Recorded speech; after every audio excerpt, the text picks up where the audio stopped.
తిరుపతి జిల్లా పరిధిలోని తూర్పు కనుమల్లో కొత్తగా గుర్తించిన అరుదైన వృక్షజాతికి చెందిన మొక్కకు రాష్ట్ర ఉప ముఖ్యమంత్రి అటవీ పర్యావరణ శాఖ మంత్రి పవన్ కళ్యాణ్ నామకరణం చేశారు.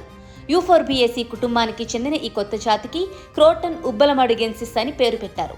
ఉబ్బలమడుగు జలపాతానికి సమీపంలోని కంపకం కొండల ప్రాంతం ఈ మొక్కకు సహజ ఆవాసంగా ఉండటంతో ఆ ప్రాంత పర్యావరణ ప్రాధాన్యాన్ని ప్రతిబింబించేలా ఈ పేరును ఖరారు చేశారు. అద్భుతమైన సుగంధ పరిమళాలను వెదజల్లే ఆకులు కలిగిన ఈ మొక్క ప్రత్యేకతలు పవన్ కళ్యాణ్ను ఆకట్టుకున్నాయి. ప్రధాన అటవీ సంరక్షణాధికారి పివి చలపతిరావు తన పరిశోధనా సహచరులతో కలిసి తూర్పు కనుమల్లో నిర్వహించిన విస్తృత వృక్షశాస్త్ర పరిశోధనల సందర్భంగా ఈ కొత్త జాతి మొక్కను గుర్తించారు.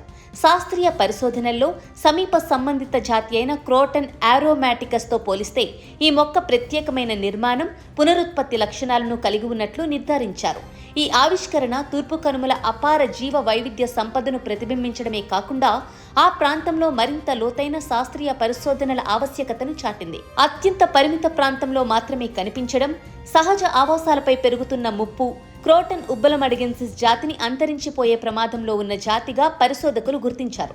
ఈ శాస్త్రీయ ఆవిష్కరణలు జీవ వైవిధ్యం, పర్యావరణ పరిరక్షణ, రాష్ట్ర సహజ వారసత్వ సంపద సంరక్షణ పట్ల కూటమి ప్రభుత్వ నిబద్ధతకు నిదర్శనంగా నిలుస్తోంది.